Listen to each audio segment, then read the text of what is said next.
कि कैसे लेकर चल रहा है। सबसे मेन फैक्टर इस मुल्क का, जिस मुल्क की मैशत बेहतर होगी वो मुल्क आगे तरक्की कर सकेगा। मैशत को बेहतर करने के लिए इनको चाहिए था कि इस मुल्क में 9 साल से कोई एनर्जी का प्लांट नहीं लगा, कोई एनर्जी के मतलब पॉलिसी नहीं बनाई। इन्होंने भी 3 साल में इसके मतलब कोई सोचा नहीं है, कोई सोचा नहीं की। मजदूर मैं अब बात करूं, मैं यही बात कर रहा हूं, मैं ये बात कर रहा हूं कि फैसलाबाद में 60 लाख की आबादी है।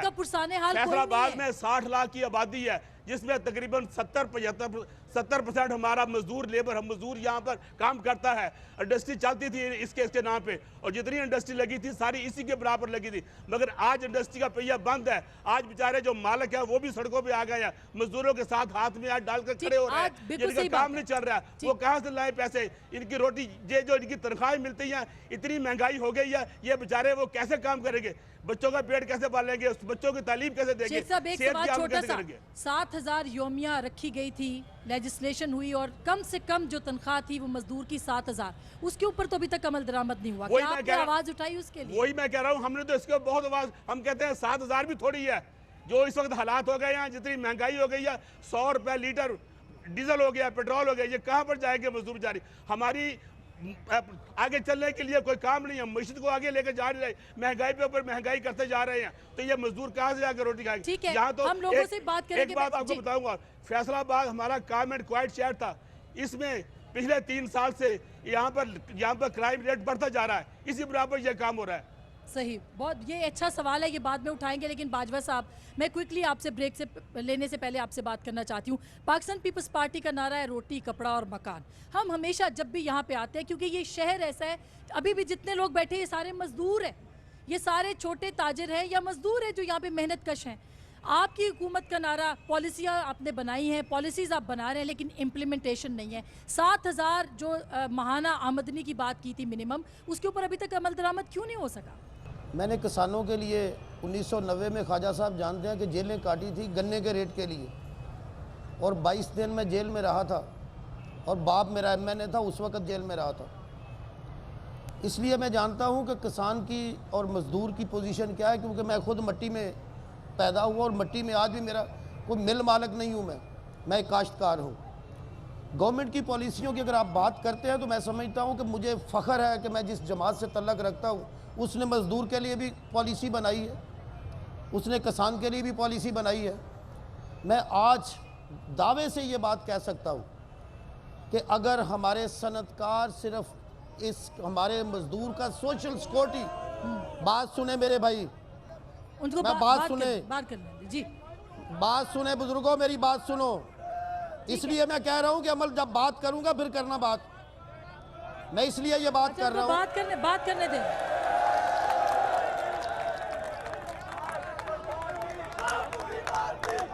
अच्छा बस मेरे भाई, अच्छा एक सेकंड, बात तो करने देना, बात तो करने दें। ड्रामे मुझे भी आते हैं, बात सुनो, एक दफा शौक अच्छा पूरा कर लें। बस 1 मिनट, शौक पूरा करें।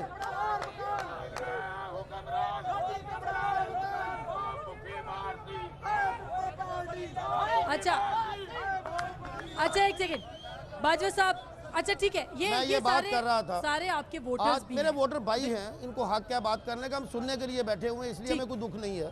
जब उनको तकलीफ होगी, अगर इनको ये पता चल जाए कि इनको तकलीफ देने वाला कौन है, तो शायद इशारे इनके हमारी तरफ ना हो। बात यह है कि सोशल सिक्योरिटी कार्ड उस फैक्ट्री ऑनर ने बनाना है जहां आप काम करते हैं, वो गवर्नमेंट ने नहीं बनाना। गवर्नमेंट ने उसकी निगरानी करनी है और पंजाब गवर्नमेंट ने उसकी निगरानी करनी है। अच्छा, पंजाब हुकूमत भी पंजाब गवर्नमेंट ने उसकी निगरानी करनी है। मैं वही बात कर रहा हूं कि पंजाब गवर्नमेंट ने उसको उसकी जिम्मेदारी इख्तियारात पंजाब सूबों को दी हमने। ठीक है, मैं वही बात कर रहा हूं। इम्प्लीमेंटेशन जो है, इम्प्लीमेंटेशन भी और हुकूमतों का काम है, सूबाई हुकूमतों का काम। गवर्नमेंट की है। हमने एक कानून बना दिया कि 7,000 से तनख्वाह कम नहीं होगी।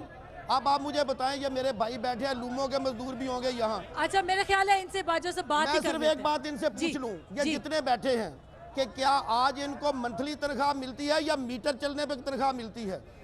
इस मुल्क में आज भी फैसलाबाद में मेरे हल्के में लूमे हैं, जितना ये कपड़ा बुनते हैं उतना इनको पैसा मिलता है, महीने की तनख्वाह नहीं मिलती। सही, इसलिए हाँ दे रहे हैं, 4 घंटे लोड शेडिंग है सिर्फ अच्छा 4 घंटे फैसला करके आए हैं। अच्छा ओके, देखिए एक सेकंड देखिए एक सेकंड, हम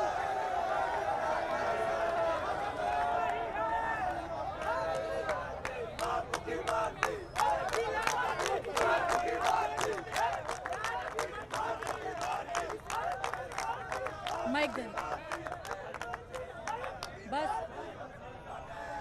आप इसी वक्त देख सकते हैं बाजार में लाइट बंद है, तो बंद होनी है, जब शॉर्टेज होगी तो बंद भी होगी मेरे भाई। प्रोग्राम कर रहे हैं लेकिन लाइट बंद है, ये कहते हैं लाइट देते हैं आपकी लेकिन लाइट अभी भी बंद है। अच्छा ये एक सेकंड मैं आपके पास आती हूँ। नाज़रीन, ये एक वाकई बहुत बड़ा मसला है लाइट का। पाकिस्तान एनर्जी के बहरान, तवानाई के बहरान से गुजर रहा है। हम यहाँ पे जितने लोग मौजूद हैं, हम कोशिश करेंगे उनकी आवाज़ आप तक पहुँचाएं। और इनके बड़े मसले हैं, इनके बहुत बड़े मसले, क्योंकि हम खुद ड्राइंग रूमों में बैठ के ना प्रोग्राम कर रहे हैं ना बात सुन रहे हैं। और मैं खुसूसी तौर पर शुक्रिया अदा करती हूँ अपने इन सियासतदान भाइयों का भी और अपने सनतकार और मजदूरों का भी कि वो यहाँ पे तशरीफ़ लाए हैं और उनकी बात सुन रहे हैं। एक छोटी सी ब्रेक लेंगे, ब्रेक के बाद हम तमाम लोगों से बात करने की कोशिश करेंगे जिनके वाकई जेन्युइन मसले हैं। एक छोटी सी ब्रेक, मिलते हैं ब्रेक के बाद। सोशल सिक्योरिटी कार्ड इशू होने थे, वो हमने खुद जाके करवाए।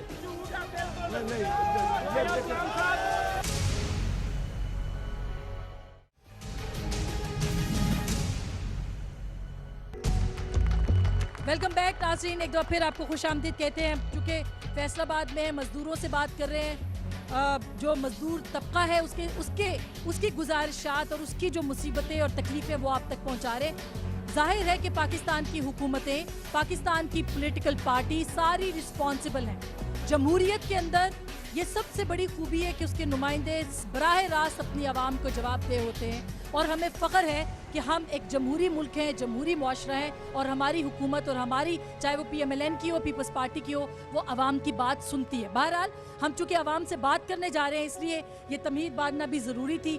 मन्नान में अपने हमारे कॉरेस्पॉन्डेंट हैं, इनसे ज़रा बात करना शुरू करते हैं हम। सूरत हाल इस वक्त मज़दूरों की यहाँ पे क्या है? फैसलाबाद में इस टाइम के ऊपर 10 लाख मजदूर ऐसा है जो डायरेक्ट और इनडायरेक्ट जो है इंडस्ट्री के साथ वाबस्ता है। मैं ये ज़रूर कहता हूँ कि इस टाइम के ऊपर फैसलाबाद की जो लड़ाई है वो मजदूर और मालिक की लड़ाई है, लेकिन इसकी मेन एक वजह यह है कि यहाँ हम लोग यानी कि सरापा एहतजाज है, हम लोग भी ज़ाती तौर के ऊपर है कि ना यहाँ गैस है ना बिजली है। इंडस्ट्री चलेगी तो मजदूर को रोज़गार मिलेगा, इंडस्ट्री नहीं चलेगी तो कुछ नहीं मिलेगा। ये मालकन जितनी मर्जी ट्राई कर लें, कोशिश कर लें, लेकिन कुछ नहीं। इसकी एक वजह सिर्फ ये है, हुक्मरान सिंपल, ख्वाह वो पंजाब में बैठे ख्वाह मरकज़ के अंदर बैठे हैं, जब तक ये कोई जामे पॉलिसी नहीं देंगे, जब तक ये गैस के लिए खुद ज़ाती तौर पे कोशिश नहीं करेंगे, जब तक ये बिजली प्रोवाइड नहीं करेंगे, तब तक ये कोई हालात नहीं सुधर सकते।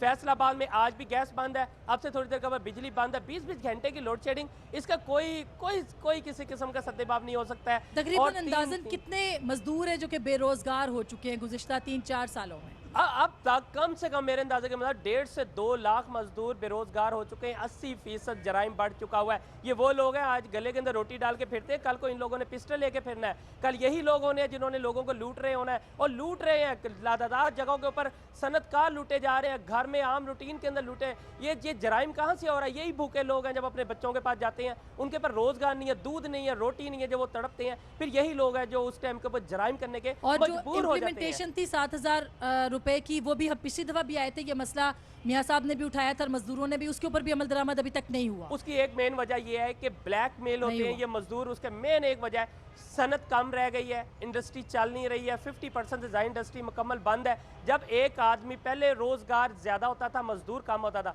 आज रोजगार कम है, मजदूर ज्यादा। जब ये लोग जाते हैं, ये कहीं डिमांड करेगा एक मजदूर 7,000, उसे 4,000 में अगर वर्कर मिल रहा है, वो 7,000 मालक कभी भी नहीं देगा। सही है, ये असल वजह। ठीक है, बिल्कुल। ये पीछे मेरे भाई है, एक उधर उनसे बात करवाए जरा। जी जी, एक सेकंड। हुकूमत का ये हाल है, जिस मैप में करप्शन का केस पकड़ा जाता है, अदालत में जाता है, हम कहते हैं अदालतें फैसले नहीं करती। एक तरीक ਦੇ ਵਕੀਲ ਨੂੰ ਬਦਲ ਦਿਆ, ਦੂਸਰੇ ਤੇ ਕਹਿੰਦੇ ਸਾਡੀ ਇਹਨਾਂ ਸਲਾਹ ਨਹੀਂ ਹੈਗੀ, ਅਸੀਂ ਹੋਰ ਲਾਉਣਾ। ਉਹਨੂੰ ਇੱਕ ਤਰੀਕ ਤੇ ਹੁੰਦਾ, ਫਿਰ ਕਹਿੰਦੇ ਹੋਰ लाना। ऐसे चाचा जी, मजदूर के हालात क्या है? मजदूर के हालात क्या है, उस पे बात करें। हालात है, जब बिजली नहीं हैगी तो जब बिजली होवे तो यही 7,000 वाला 20,000 कमा सकता वा। ठीक है, ओके, बहुत शुक्रिया, बहुत शुक्रिया जी। ये मेरे भाई, एक सेकंड जी। मैडम बात ये आ कि साडे ਜਿਹੜੇ ਹੁਕਮਰਾਨ ਆ ਉਹ ਕਾਫ ਲੀਗ ਆ, ਉਹ ਨੂਨ ਲੀਗ ਆ, ਉਹ ਪੀਪਲ ਪਾਰਟੀ ਆ, ਸਾਡੇ ਮੁਲਕ ਦੇ ਜਰਨੈਲ ਆ, ਇਹਨਾਂ ਨੇ ਰਲ ਕੇ ਪਾਕਿਸਤਾਨ ਨੂੰ ਲੁੱਟਿਆ, 60 ਸਾਲ ਤੋਂ ਲੁੱਟਿਆ। ਇਹਨਾਂ ਤੇ ਸਾਨੂੰ ਪਹਿਲੇ ਵੀ ਕੋਈ ਯਕੀਨ ਨਹੀਂ, ਸਾਨੂੰ ਯਕੀਨ ਸੀ ਅਦਲੀਆ ਦੇ ਉੱਪਰ, ਆਜ਼ਾਦ ਅਦਲੀਆ ਵਾਸਤੇ, ਜਿਹਦੇ ਲਈ ਮੈਂ ਖੁਦ ਜੇਲ੍ਹ ਗਿਆ, ਮੇਰੀ ਲੇਬਰ ਕੌਮੀ ਮੂਵਮੈਂਟ ਦੇ ਕੈਦੀਨ ਜੇਲ੍ਹ ਗਏ, ਔਰ ਉਸ ਅਦਲੀਆ ਤੇ ਵੀ ਇਤਮਾਦ ਉੱਠ ਗਿਆ ਉਦੋਂ ਦੇਖ ਕੇ ਜਦੋਂ ਪੂਰੀ ਕੌਮ ਦਾ ਰੈਵਨ ਡੇਵਿਡ ਕਾਤਲ ਇੱਕ ਰਾਤ ਦੇ ਵਿੱਚ ਬਾਹਰ ਛੱਡ ਦਿੱਤਾ ਗਿਆ, ਔਰ 4 ਬੇਗਨਾ ਸਾਥੀ ਜਿਹੜੇ 7000 ਜਿਹੜੇ 7000 ਤਨਖਾਹ ਦੇ ਉੱਪਰ 17% ਤੇ ਅਮਲ ਦਰਾਮਦ ਕਰਾਉਂਦਿਆਂ ਹੋਇਆ ਅੱਜ ਵੀ ਜੇਲ੍ਹ ਦੇ ਵਿੱਚ ਆ, ਬੇਗਨਾ ਪਰਚੇ ਆ, ਔਰ ਝੂਠੀਆਂ FIRਾਂ ਦਹਿਸ਼ਤਗਰਦੀ ਦੀਆਂ ਦਫਾ ਲੱਗੀਆਂ ਹੋਈਆਂ। ਔਰ ਖਵਾਜਾ ਸਲਾਮ ਸਾਹਿਬ ਕਹਿ ਰਹੇ ਆ, दूसरे साथी कह रहे हैं हजे तक पेंशनों के उपर वजीर आला ने पाबंदी चकनी है। एक बार भी ख्वाजा सलाम साहब ने उत्थे असैम्बली दे विच आवाज़ नहीं उठाई कि मैं उदों तक इजलास का बाईकाट करदा जो तक पेंशनों तो पाबंदी नहीं चकते। और इत्थे आ हुणे सानू झूठे और सियासी नारियां दे बहुत दफा असीं सुन ले, हुण कोई कौम कोई मजदूर इन्हां दे सियासी नारे सुनन लई तैयार नहीं। और बराए मेहरबानी सुनाउण ना, अगर कुछ कर सकदे आ ते करन, वरना हुण 1 मई नूं लेबर कौमी मूवमेंट के वर्करां ने और कैदीन ने ऐलान किया कि जेल के अगे धरना देना, और फिर असीं इंशाअल्लाह इन्हां दे घरां दे भी घिराव करांगे जे साडे हालात इदां दे रहे। ख्वाजा साहब, मैं आपसे जवाब ले लूं, क्योंकि ये जो 17% का मुतालबा है, ये हम जब भी आए यहाँ पे मजदूरों ने उठाया कि इस पे इम्प्लीमेंटेशन पाकिस्तान मुस्लिम लीग नवाज की हुकूमत ने करनी है। आप मुख्तसर जवाब दें ताकि मैं और भी भाइयों से बात कर सकूं। जी देखिए, बात सुने, मेरे अभी जो भाई ने बात की है ये सिर्फ और सिर्फ अदलिया का मसला है, ये जस्टिस का मसला है। ठीक, FIR हुई, मौके पे जो कुछ भी वहाँ पे हुआ। आज देखिए, बात सुने, पेंशनों से पेंशन जी महकमे के उपर पाबंदी लाई आ, labour department, social security, EOBI वाले वो जाके महकमे वाले अदारियां दे भाई साहब, ये मजदूरों के जो हुकूक हैं उसके ऊपर पाबंदी वो कहते हैं, वो तो उठाए आप। भाई के पास इंफॉर्मेशन नहीं है, कोई पाबंदी नहीं है, बल्कि मैं ये समझता हूँ कि पंजाब गवर्नमेंट ने, ये मियाँ क्यूम साहब और असलम महाराज बैठे हुए हैं कि लास्ट टाइम जब बात हुई थी तो सिर्फ पंजाब गवर्नमेंट ने, और इनके साथ हम खुद भी जब मीटिंगों में गए थे, जो प्रॉपर इनका मसला था कि सोशल सिक्योरिटी कार्ड इशू होने थे, वो हमने खुद जाके करवाए और उस डायरेक्टर की जिम्मेदारी लगाई। ख्वाजा सलाम साहब, पाबंदी हजे मौजूद है 2002 ਦੇ ਵਿੱਚ ਮੁਸ਼ਰਫ ਦੇ ਦੌਰ ਦੇ ਵਿੱਚ परवेज लाई ने पाबंदी लाई है, हजे तक वजीर आला पंजाब ने नहीं चक्की। देखिए, अभी जो ये बात कर रहे हैं, अभी ये बात कर रहे थे कि पंजाब गवर्नमेंट की, अभी ये 2002 में चले गए हैं। नहीं, उन्होंने पाबंदी उन्होंने लगाई थी, अभी तक नहीं उठाई गई कहना पाबंदी। चाह रहा हूँ कि हकायक जो है ना, ये हकायक को मस्क ना करें, हकायक को मस्क ना करें। ये सिर्फ देखें कि इस मुल्क की मईशत की नौ कौन डुबो रहा है। मैं ये मानता हूँ कि आज मजदूर इस मुल्क में खुशहाल नहीं है, और मैं ये समझता हूँ कि अगर मजदूर, मैंने तो पहले क्या कहता हूँ कि अगर मजदूरों की अहमियत को, मजदूरों की हैसियत को ना माना तो इसका जो तूफ़ान उठेगा ये रेला ईमान सदर तक भी जाएगा और इस मुल्क की मईशत को डुबो देगा।